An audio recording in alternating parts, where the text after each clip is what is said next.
Thinking Aloud. Conversations on the leading edge of knowledge and discovery with psychologist Jeffrey Mishlove.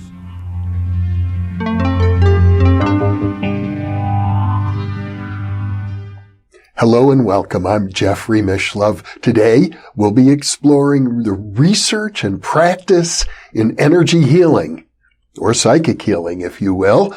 My guest is Professor William Bengston, a sociologist who is both a researcher and a healer. He is the author of The Energy Cure. And now I'll switch over to the internet video. Incidentally, I don't think we've ever met face-to-face before. I've been aware of your work, of course, for a long time. Yeah, I think you're right. You're right. Yeah, because I watch you, so I kind of assume you know me. Well, you know, we have friends in common. In particular, Ted Mann was a good friend of mine. Sure. And also Bernie Grad. The great Grad. Yeah, I stayed at his house. Me too, many times. Uh-huh. You stayed in the basement, so we probably slept on the same cot. That's right, in the basement. Willis Harmon and I stayed in his basement on one occasion many years ago. What I used to do occasionally, if I'd have a paper I wanted a serious critique of, I would, because I'm on Long Island, I would drive up to Montreal and stay at his house. And then he would then take the paper, kick me out of the house, and then go after me. And so he was a wonderful, wonderful critic. Yes, he was a great man, a pioneering research. And it's very gratifying for me to know that you're pursuing basically a very similar agenda. Although from both ends, both as a healer and a researcher, that's really quite unusual. Yeah, it's interesting. I actually have the original cotton that Grad used with Esteban in his experiments. I was at his house once, and he got up suddenly, and he went to the back room, and he came in, and he gave me this big bag, which I have, and he said, "You've gone past me. This is really wonderful." And he said, "Take this as a memento," which I'm keeping now till someone goes past me, and then we'll... Well, the whole idea that healing can take place when a healer charges water or cotton or some other substance, I mean, it really does seem to evoke the idea of magic. Well, yeah, absolutely it does. But this is actually what I'm working on more than anything else right now. So we've done pretty elaborate recordings of healing. We've done, and the interesting thing is we know now we can record healing. I don't think we've captured everything, but we know now we can record something which produces reliable genomic changes in cancer in a lab. You know, we got 7 iterations and all these genomic changes. We can't figure out why it's doing it. You know, so it's in that sense that if you take magic as the manipulation of the world through some means that we don't know, I would completely agree this is magic. It certainly has to be included within the realm of parapsychology and the paranormal. And as a sociologist yourself, you're well aware of the enormous controversies and contradictions that accompany that sort of thing. Oh, absolutely, absolutely. Yep. Yeah, many. You know, another thing we have in common, I actually have a sociological degree myself. I have a master's degree in criminology, and I know you've worked in that area. I have. In a previous incarnation, I was a criminologist, and so now I do mostly mathematical modeling and things like that. So, Bill, why don't we start by talking about your early experiences, how you met Ben and got involved in healing a long time ago? Sure. I got into this in a kind of an unorthodox fashion through the back door. I was always interested in parapsychological phenomena. It was interesting to me on a number of levels. One, the phenomena itself are somewhat anomalous, and so you don't know. I mean, it doesn't make sense. You can't wrap yourself around it, getting the information you get from the textbooks. And so I was always interested in that, but I was also interested, I had done a little bit of reading on traditional parapsychological stuff going way back to the experiments of J.B. Rhine. And the experiments seemed to me controlled. They didn't seem to be done by a flake. They didn't seem to be crazy methods. They didn't seem to be loosely done or anything like that. So I was kind of interested on a number of levels why. Could this stuff be real? And if it was, then it's calling into question certainly our understanding of the way the world works. But secondly, from a sociological point of view, the reaction to this stuff is really, really interesting. If you study the sociology of science or the sociology of knowledge, and you look at what are the criteria for something to become a discovery, you realize it's not just the facts alone, that there has to be some sort of preparation in a culture. The culture might be a scientific culture, the culture might be a general culture. And so if I come to you with a finding, so we take J.B. Rhine's early work, Pierce-Pratt experiments, things along those lines, and you show it to a practicing scientist of the day, they're going to start flopping on the floor. They're going to go nuts over this stuff because it can't be, as you say, it's magic. Magic doesn't exist. We have our understanding of the general principles of the way the world works. This doesn't make any sense. Therefore, get away from me. As fast as you can.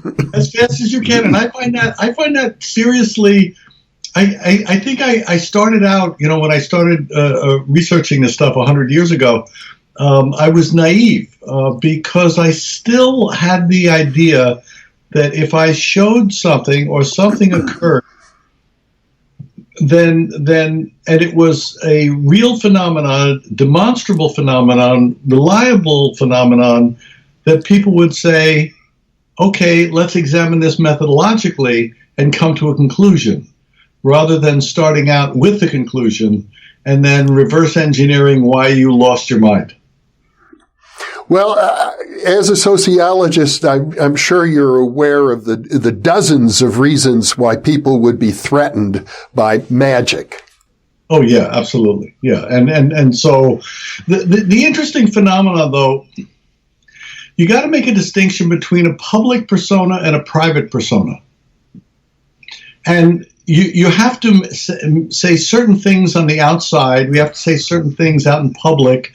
We have to say certain things in order to legitimize ourselves and to have kind of a pecking order and a hierarchy and all those kinds of structural things that we take for granted. Don't even think about. But you gotta have. If someone comes along and then veers off into the paranormal, they've just taken a step down in status. No matter what they show, they've taken a step down because the competition is among who can rise to the top within a delimited boundary of what's possible and what's acceptable. And all of this weird stuff falls outside the boundary. So even if you do a bang-up job and you can't find methodological flaws, people start flopping on the floor and they go, well, what happened to you? Where did you go? So, we were talking earlier about Bernie Grad.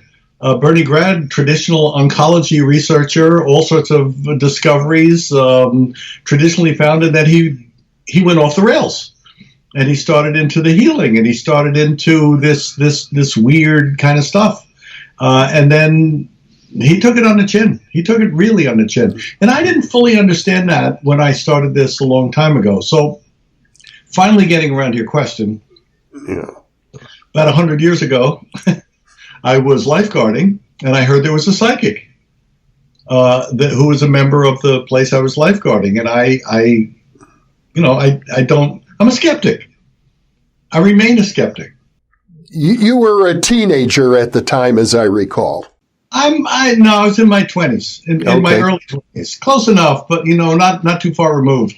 It was a couple of weeks ago, So I ran into a guy who alleged to be a psychic, and I accepted the stuff I had read, for example, from J.B. Rhine, but I remained skeptical of anybody who just goes around believing this stuff. If you've got something and you're making an extraordinary claim, you better have good data, in my mind. I took then a skeptical approach to this, and I consider skepticism to mean open-minded critique. I've spoken to skeptic societies, and there's no skeptics in skeptic societies. I've gone into like an auditorium, and everybody in the auditorium is sitting like this, and they pretzeled themselves into and I say, I'm probably the only skeptic in the room, and that really ticks them off. So you get people like this, and then they try to fold over, and they don't know what to do. And I say, I'm the only, no, we're the such and such skeptic society. I said, no, you're not. You're all a bunch of mindless believers. All of you believe the stuff I haven't said is wrong. And you're starting with the presupposition that everything I'm about to say is wrong.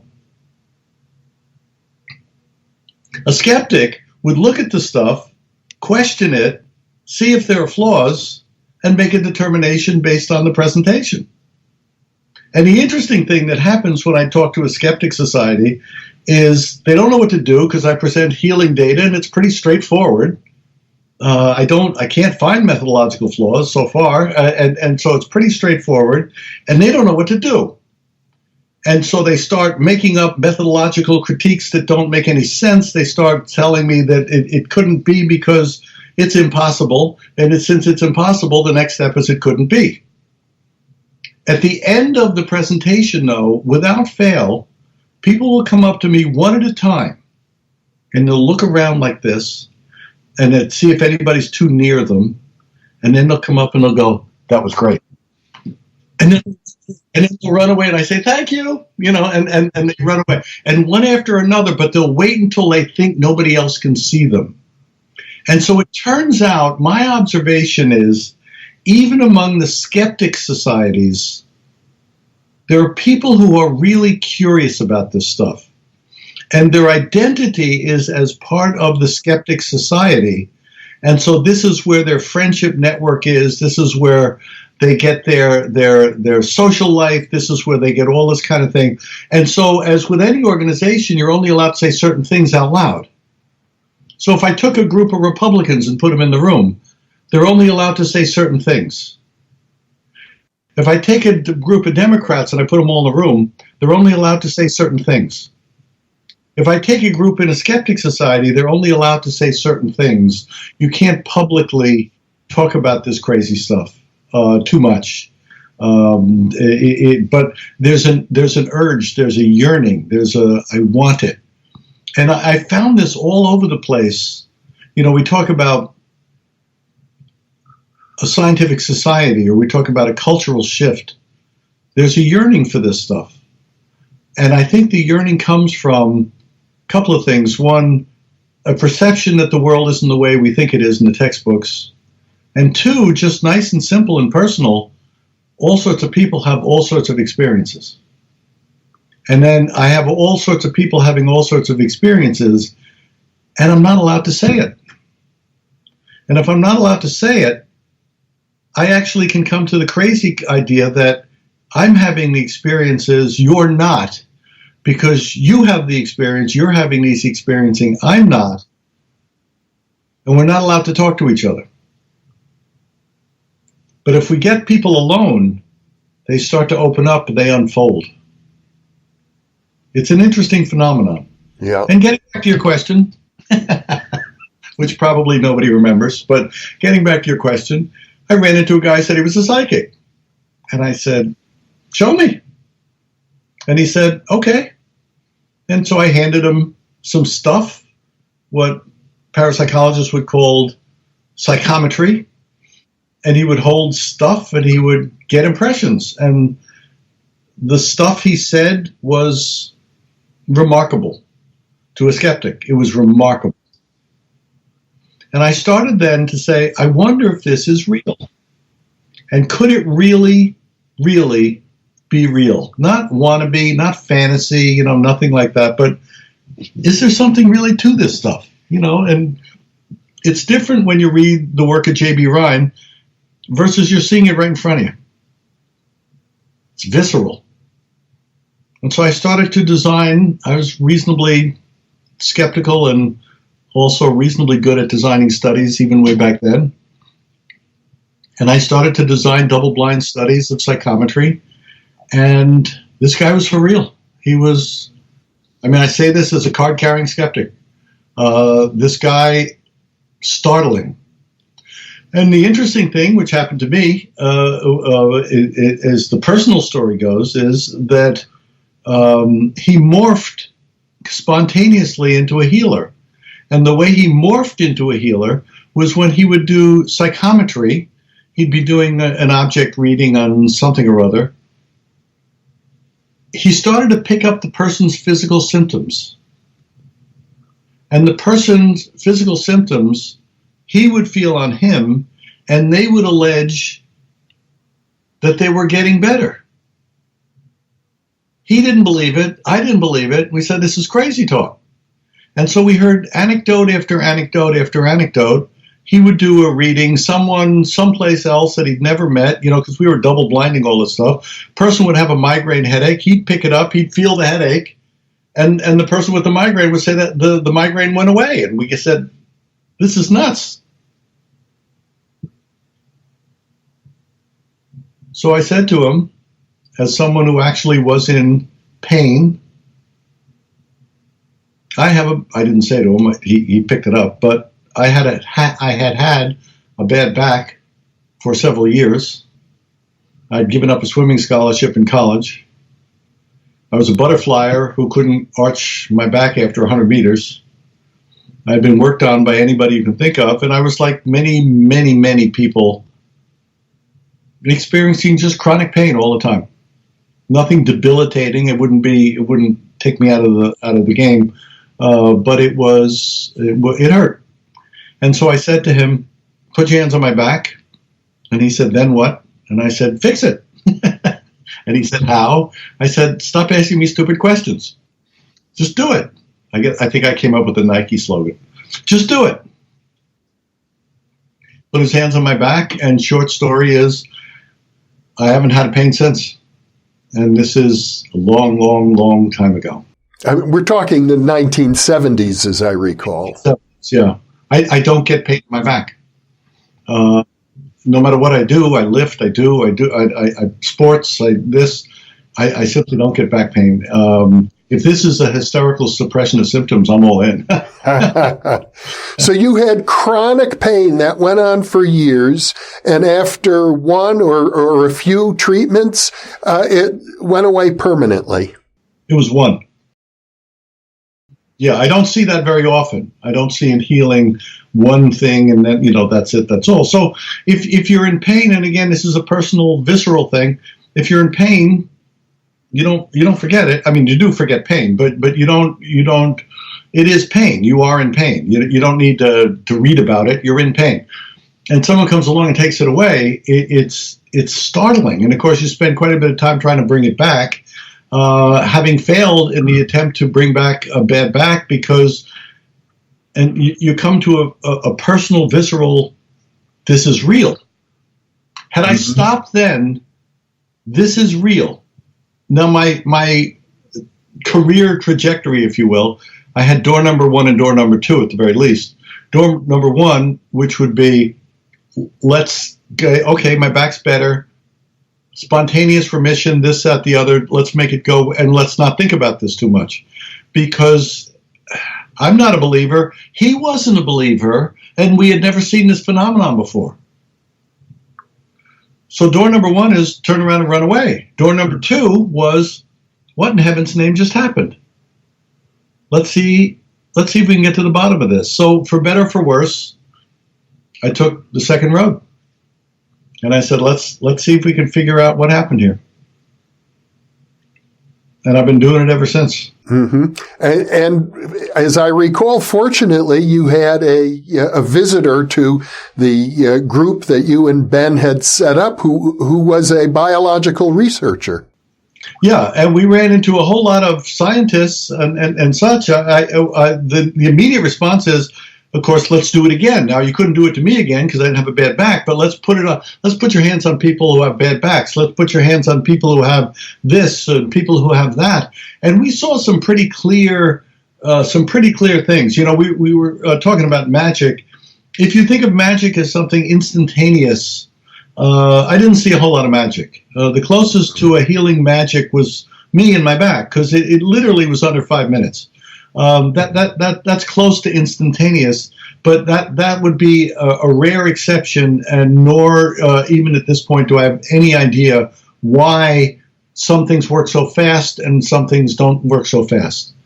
But I always looked at this as a natural phenomenon, and magic could be considered the manipulation of stuff to bring about natural phenomena and getting to larger laws of the way the world works and all this kind of stuff, you know, if we want to go down an anthropological road. But I always looked at it and said, there's got to be something here. Let's see what the patterns are.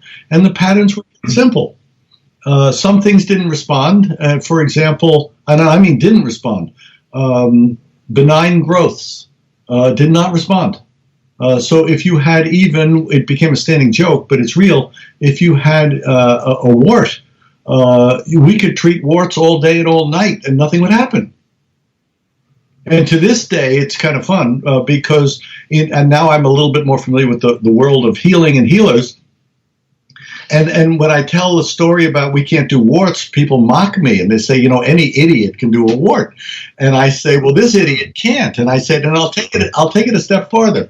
If you learn my healing technique, you're going to lose the ability to do a wart. And they go, no, that's not. And that's what happens. But on the other hand, malignancies respond. Now, if you don't take this as a hierarchy, by which I mean you don't think malignancies are better or more important than benign growths, and we just look at it as difference, any idiot can do a wart, except this idiot, but this idiot can do malignancies. So what is that going on? You know, that's too coincidental. So if I've trained hundreds of people at this point to use my method, they all report the same thing. And so if you use healing technique A, you get this but not that. If you use healing technique B, you get that but not this. That's worth looking into. I don't know anybody who looks into it. I don't. Just because I'm down the rabbit hole that I'm going down right now. But I think it's a very, very, very fertile area to look into. Of course, it's very difficult to do research at all in this area. There's almost no funding whatsoever. Yeah, and some of the stuff can be a lot of dollars. I've been lucky enough that I seem to attract funding. My last series of experiments are, to make a recording of healing and test this out, probably over $350,000. I've got the funding. I've got the funding to keep going. And the interesting phenomenon in my world right now is not getting money. The interesting phenomenon is being able to do research. And by being able to do research, I mean that the criteria for doing lab work with mice, which is my mainstay, to be able to do lab work with mice, it's becoming so restrictive that it's almost impossible to do research.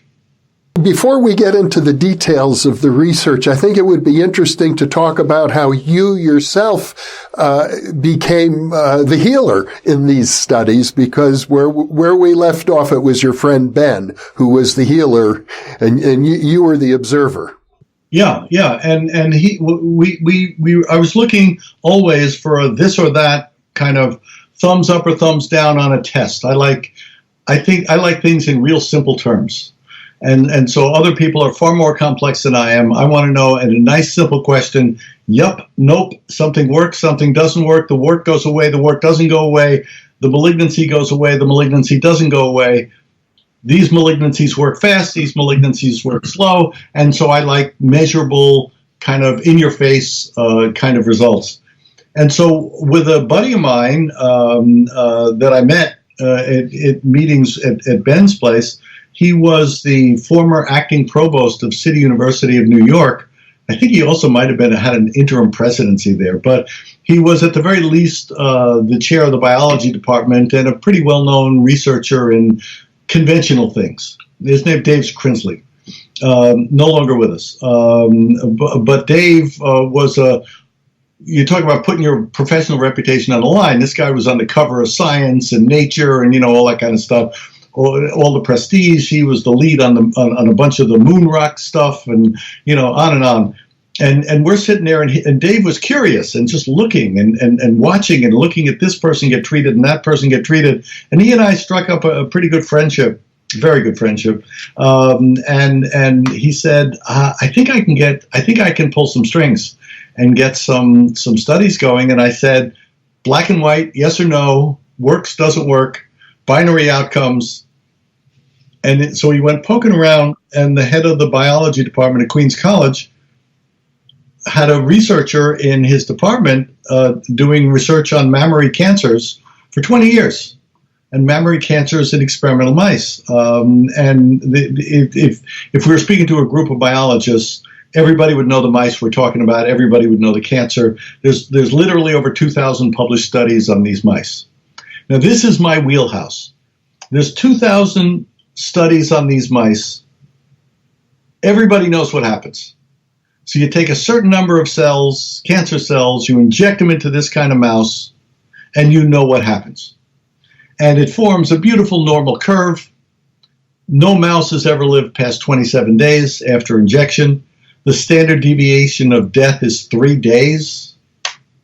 So 2/3 of them die plus or minus 3 days. This, with each day, what odds you were of getting to whatever you have. And if you're a traditional researcher, these are published in textbooks, they're published in articles, they're published all over the place. No mouse, no matter what you do to it, has ever lived past 27 days. And here's what happens. So if I'm a traditional researcher, the question's pretty simple. I take a drug, a therapy, or something, and can I change the distribution? Can I take a normal distribution and turn it into a negatively skewed distribution? Even if they don't live past 27 days, are we getting them in the aggregate to live a little bit longer than they otherwise would have? Can we get a mouse to live to day 28? And so this is well known in the scientific community. So this is a beautiful model. No guesswork. So we take these mice, we get the researcher to inject a bunch of mice. Ben was supposed to do this because he's a healer, I'm just a watcher. And he is, or was, he's dead now, I don't know what he is now, but he backed out. I wasn't happy. Dave Crinsley wasn't happy. The biology department wasn't happy. You keep going because, as you point out, it takes a while to put this stuff together. It's hard. And so we're stuck with a bunch of cancerous mice and no healer. And so Dave said, you've been around this the longest, you do it. And I went, me? Why could I do it? Give me a break. I don't believe this crap, let alone think I can do it. And so we did it, and I learned a lot from the first experiment. Among the things I learned was the way that I think of this stuff as magic, which is the way I was thinking way back then. It's not. And by magic, I mean magical thinking. I expect something to, wave my magic wand and wave my magic hands and things go away. Or that I have a desired outcome and I can bring about that desired outcome through my own willpower. I'm so wonderful and so special that I can will the outcome and nature will conform to my wishes. I was thinking in these magical terms. And so I'm thinking, and this is the many years ago naive me, that if I got a cage of mice, first of all, I couldn't do it because I'm not a healer, but if I got a cage of mice and I put my hands around a cage of mice, reasonably soon after they were injected with this fatal cancer, and I did my healing shtick, you know, kind of stuff. I was thinking of it analogous to radiation, you know, zap, zap. I'm zapping. And I instead of using a big machine, I got my magical hands, which do magical things. And so magical things would happen. And of course, if I got to it early enough, the cancer couldn't grow. I'm too wonderful. and so the thing starts along, and the mice start to develop tumors. And I, being an empiricist, say, it's not working. I mean, here are tumors. I don't want tumors. I'm going, zzz. Tumors are growing anyway, equals it's the experiment's failing. Krinsley, being a little more either intuitive or thick than me, said, do it a couple more days. And I said, but it's not working. He said, shut up and do it a couple more days. So I did it a couple more days, and at the end of a couple of days, the mice had bigger tumors. So they went from no tumor to tumors. I thought it was failing, to bigger tumors. And Krinsley said, couple more days, because they're still running around the cage. Couple more days, tumors start to get really huge. And then they develop a blackened area on them. They then start to ulcerate. I didn't see any of this coming. I'm freaking out because I don't believe this crap. And I'm going, and the things are opening. They're really ugly looking, but the eyes are clear. The coat's clear.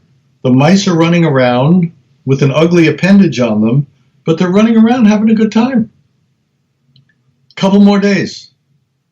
The thing implodes. Mice are cured. They're not remitted. They're cured. They're cured. By cure, I mean there's no cancer. It never comes back for the entire lifespan. They're cured, and by that I mean not only does it not come back for the entire lifespan, they can't get cancer again. Re-injections of the cancer won't take. So for the rest of their life, they're immune to the cancers. That's a cure.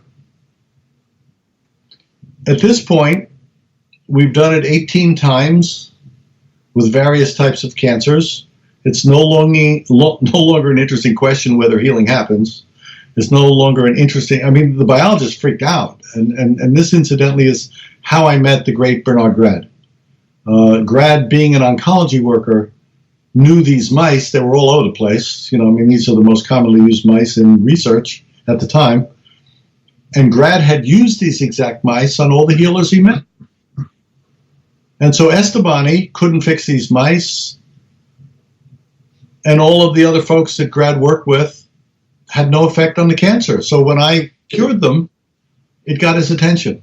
Now, we should review. Bernard Grad had done studies with mice where he, if I remember correctly, he would cut a wound, like a 1-inch square wound on the mice, and he'd have Colonel Estebani, who was the healer, heal those wounds, and he reported a number of successful studies.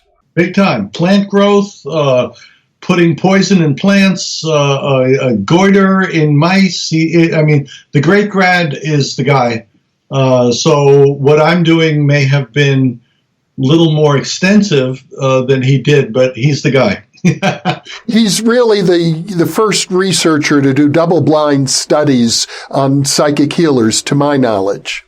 Me too. And I think for all practical purposes, all good healing research can be traced to him in one way or another. And frankly, it drives me a little bit nutty when if I'm giving a talk, say at a conference on therapeutic touch or something, they don't know the techniques come from the work of Grad and Estebani.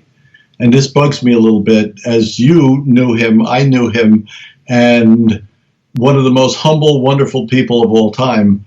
And to see the blossoming of his early work is such a beautiful thing, but it also bugs me that people don't know that we're just in the lineage of the great one.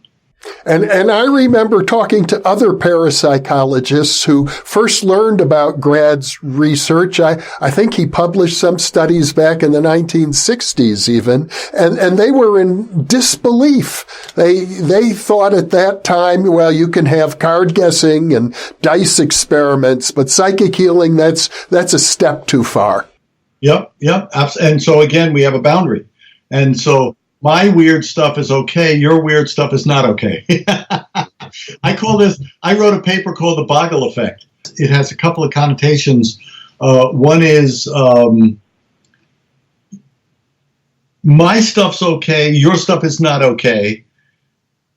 And so I've got to draw a boundary because I too have a boundary where you push it. If you're pushed too far, you start flopping on the floor. You go, I can't. It can't. So the parapsychologist couldn't do the healing. The healing couldn't do the ESP. The ESP people can't do the, and on it goes. And I'm a president of the Society for Scientific Exploration. And this is a group of, 800, 900 nerds and geeks around the world who study paranormal phenomena. And next year we're doing a co-meeting with the Parapsychological Association.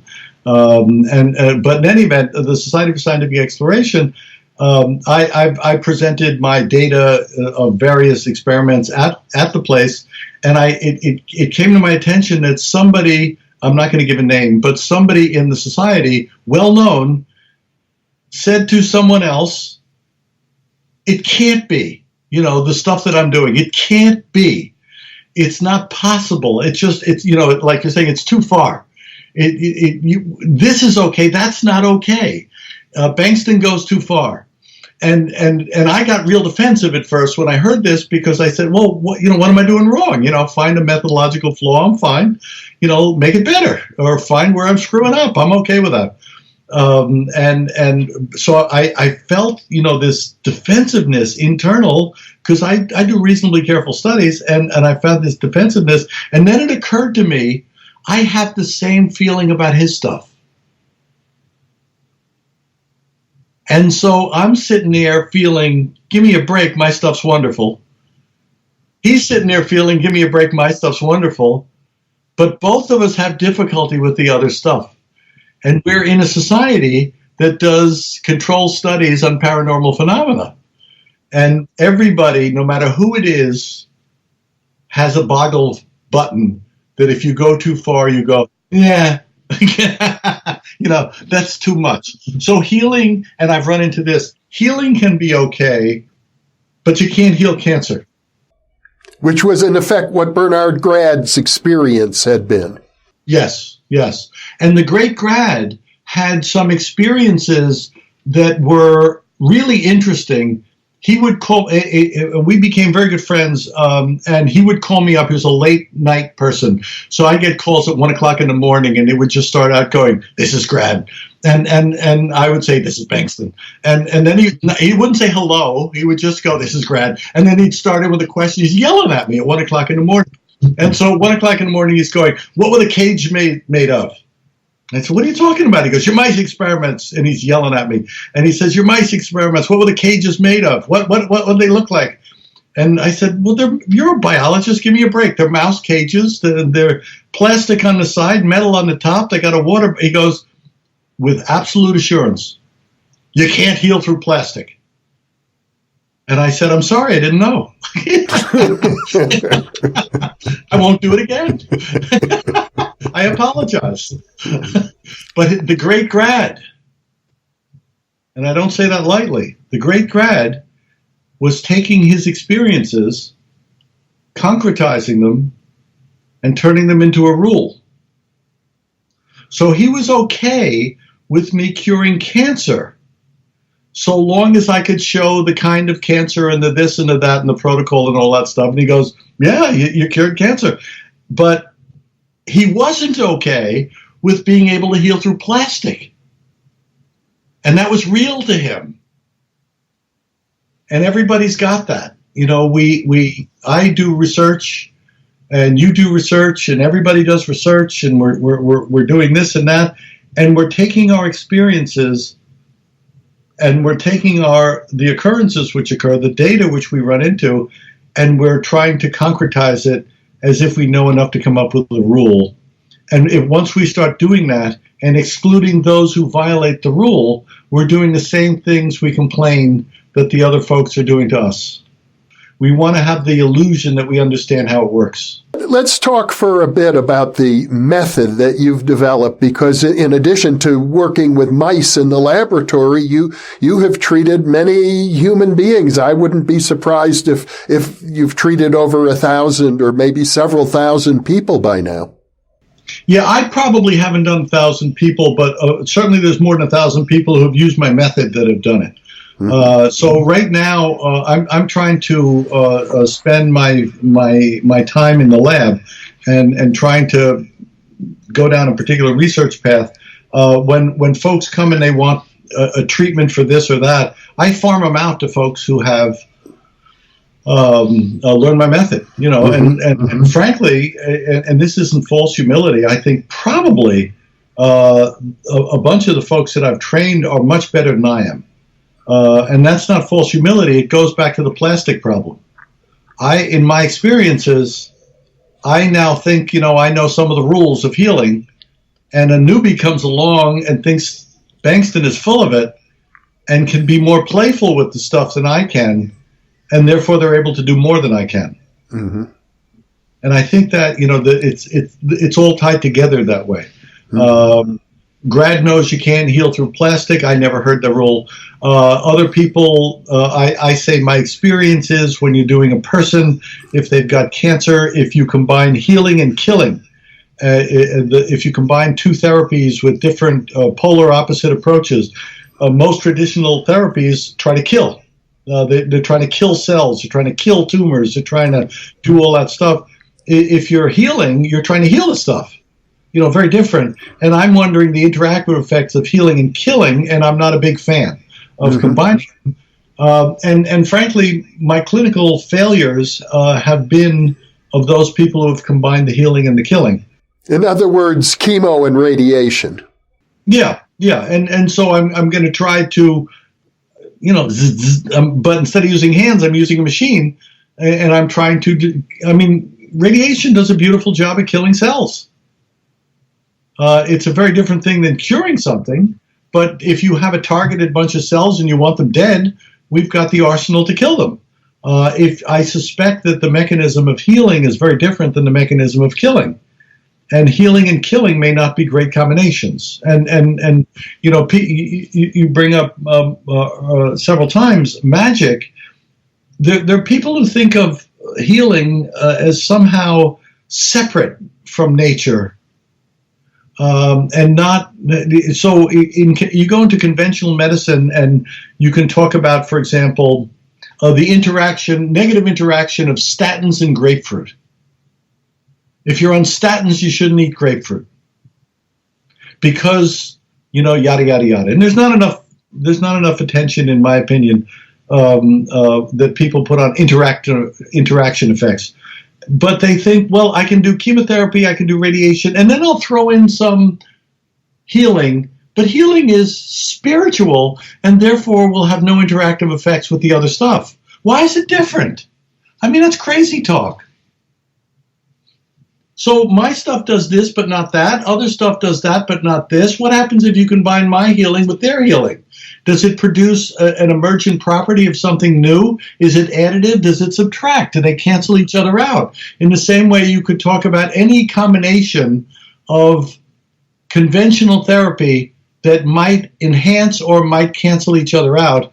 That is, I think, a completely unexplored area of healing. And it's assumed that you've got medicine and then you've got healing. And healing must only have wonderful positive outcome. Crap! Maybe healing's the grapefruit to the conventional medicine statin. Maybe this ought not to be combined with that. And that kind of categorical thinking that, first of all healing is alike, I think is not productive. And the second thing, that healing is somehow separate from nature, I think is absolutely not productive. if we take magic in the anthropological sense of the manipulation of energies to change the world, to change something that you can observe, then healing is indeed magic. But so is conventional medicine. And magic may not all be, if I practice this version of magic and you practice that version of magic, I don't know necessarily that both are good to be done simultaneously. Well, of course, there are probably hundreds of different approaches to healing. What struck me most about the approach that you and Ben developed is that it wasn't just a one-time 10-minute sort of experience although your back cure apparently was, but for the most part, you and Ben would come back week after week working on either the mice or the people with multiple treatments, and a treatment might last as long as an hour. Oh yeah, no treatments. Yeah, if we're doing formal experiments, I've done formal experiments on experimental mice with predefined parameters. So once a week, 3 times a week, 5 times a week, 7 times a week, an hour at a time, a half hour at a time, 45 minutes at a time. We've tried 10 mice at a time, 5 mice. I've done a lot of studies. 10 mice at a time, 5 mice at a time, et cetera, et cetera. And there is wide variation. There's no way. Famous last words, I now sound like Grad. There's no way that you're going to make a prediction on an individual case. I can speak in the aggregate in terms of probabilities, but I can't speak in terms of simple causal connections. So, for example, if I treat 2 mice that are essentially clones of one another, I mean, they're not literally clones, but close enough. They're genetically identical. They're identical twins. They're same everything. They're in the same cage, and they're treated by the same person. Same food, same everything. They have never had an independent moment in their lives. You'll never find 2 people this identical. Identical mice. Same number of cells injected into them on the same day. Mouse A will take X number of days. Mouse B will take 2.5 times as long to get cured. Now, how do you explain that? And the answer, of course, is you're not going to. So we statisticians call that unexplained variance, which is code for, hell, I don't know, which is the same thing that you find in people. Mm-hmm. So if you have in people, and I have Fred here and I have Betsy there, and they seem to have the same things, they're not going to be obviously as identical as the mice, but Fred gets better very quick and Betsy takes a long time. There's a tendency out there that drives me up the wall. We blame Betsy. Betsy didn't have the right frame of mind. Betsy wasn't thinking properly. Betsy wasn't, and it's Betsy's problem. But I'm telling you, identical mice will be the same as people. And the variation you get in mice is the same variation you get in people. The variation you get in cell cultures is the same variation you get in mice and in people. The variation is out there. So I can't tell you what's going to happen to mouse A any more than I can tell you what happens to Fred. But I can tell you if you put 100 Freds in a room, what happens, and how much treatment does it take to fix Fred. We can talk about dose response. We can talk about all those kinds of things. Now, here's an interesting fact. By fact, I mean reliable, repeatable phenomenon in multiple labs using independent facilities. The only predictor we have, and again, I've done dose response experiments once a week, 3 times a week, 5 times a week, etc. The only predictor of the aggregate speed of cure is the number of mice in an experiment. The more mice in an experiment, the faster they're collectively cured. What a surprising finding, yeah. So it's harder to do 25 mice than it is 75 mice. It's harder to do 5 mice than 25 mice. The more mice, the faster they collectively cure. But I still can't tell you what happens to this mouse because that's part of the overall distribution pattern. So we get a Gaussian distribution pattern of speed of cure. They all go to cure, but some are faster than others. If I'm a clinician, I'm sitting there and I've got my patient in front of me and I'm doing whatever it is that I'm doing. And I'm trying to say, do this, do that, here's a technique. But I'm focused as if they're in charge of it, as if it really matters. And it turns out it doesn't. What matters is a collective resonant bonding. Can we take a group of mice, people, cell cultures, bond them together, and collectively pull them towards a cure? That's an interesting problem. That's a unique way of thinking about it, that it becomes sociological in a sense. Yeah, in the same way that I think a second cousin to this is we're thinking wrong about placebos. Placebos, to my utter astonishment, look like, or people talk about them as if it's a psychological factor.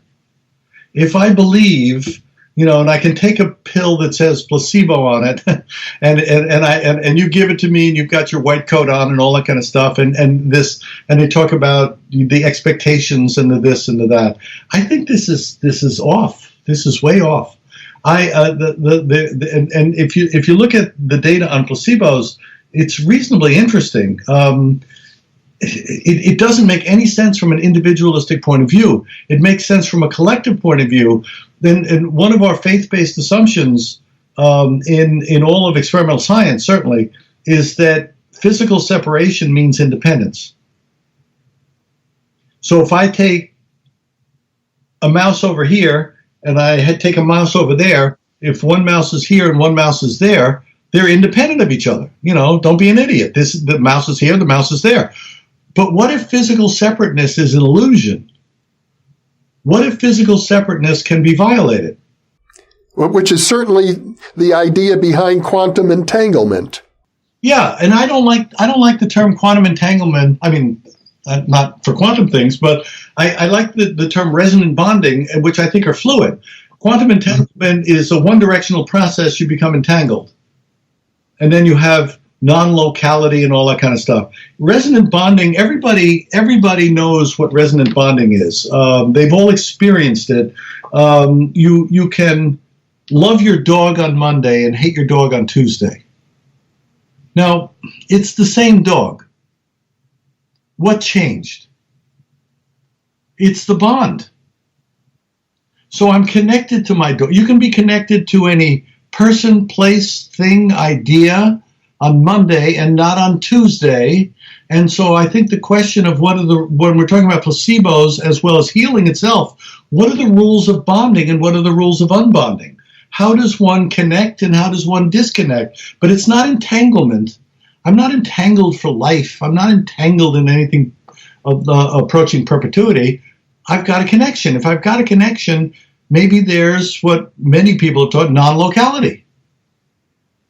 Non-locality here, the question I have is non-locality the default position and locality is a separate case, or is locality the default position and non-locality is the special case? I don't know which way it goes.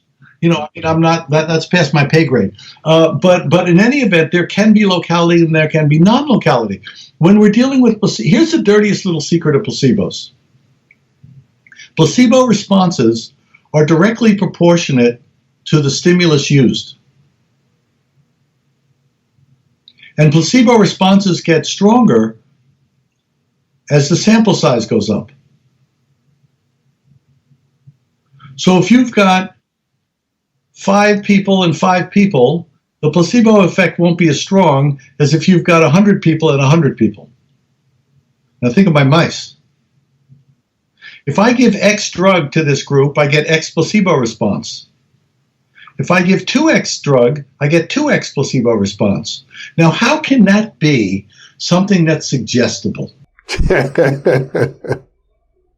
Well, to back up a little bit, Bill, I gather that your thinking along these lines was provoked by the fact that in a number of your studies where you had a control group and an experimental group, the control mice who are expected to die at 28 days were healed just as much as the experimental mice. Yep. And they're healed in a similar way that placebos occur. So I have placebo effect, modelable placebo effects in mice that mirrors what happens in people, related to sample size, related to dose, related to the same stuff. I get placebo effects in cell cultures. Now, I'm really skeptical. I'm a skeptic anyway, but I'm really skeptical that a lot of cell cultures believe a lot of stuff. Yeah. I'm less skeptical, but still skeptical that mice believe in a lot of stuff. But the patterns in mice mirror the patterns in cell cultures, which mirror the patterns in people. I mean, the whole point of working with mice in the first place is to avoid the placebo effect and suggestibility in general. Yeah. But it turns out mice are more suggestible than we thought. And so it turns out it's difficult. The default position seems to be non-locality. And now our question in our experiments is, how do we get the mice to die? Because we have to get them out of the building. We have to get them, we don't know, distance doesn't seem to matter in healing, but it seems to matter whether they're in the cavity within which the healing is actually being done. So there's something about physical space. Distance, I mean, we've done mice experiments and replicated stuff we've done at 2 inches. We've done it at 2,000 miles. We get the same results. What in heaven's name could do that? It's certainly not energy. There's no energy in healing. If there were energy, it would diminish with distance. So in other words, the title of your book, The Energy Cure, is a bit of a misnomer. Totally. When Sounds True showed me the cover and said, we're going to call the book The Energy Cure, I said, I don't think there's any energy. And they said, thanks for your input. I said, there's no energy. You know, it wouldn't diminish with distance.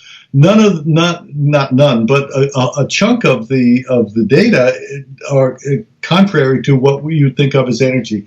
So we call energy healing because it sounds right, or we think it, we're looking for materialistic analog, and we're always looking for a materialistic analog. Even as we deny the materialist model, we're still looking for materialist analogs.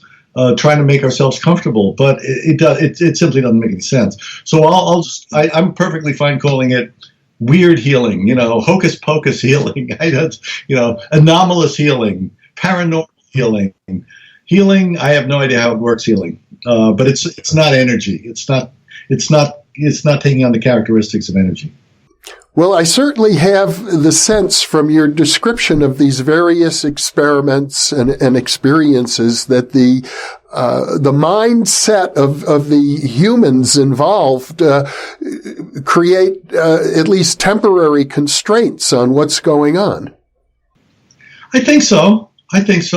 And you can break a bond, you can make a bond, you can this, you can that. And I'm doing it in the lab. But I would suggest to anybody out there who's interested in healing of people that if you start thinking in bonding terms, and if you start thinking about how can I maximize healing, I'm not so much concerned about whether belief matters. In fact, I don't think belief helps at all. One of the problems of belief is that people have a tendency to spend too much intellectual and emotional capital trying to defend beliefs. Because if I believe this, well, I want to protect my belief. And so I'll try to manipulate the world to protect my belief. I fortunately have done so many experiments in so many different places that I don't have any beliefs left to defend. And I can completely relax. All of my beliefs are wrong. Anything I ever believed at one point, I have tested and I'm never right. And so I have the wonderful There's no greater gift I can give someone than simply acknowledge that all your beliefs are wrong. Relax. You don't need to defend them. Everything you think is true will be overthrown sooner or later, and that overthrow will be overthrown down the road. Relax. You're wrong.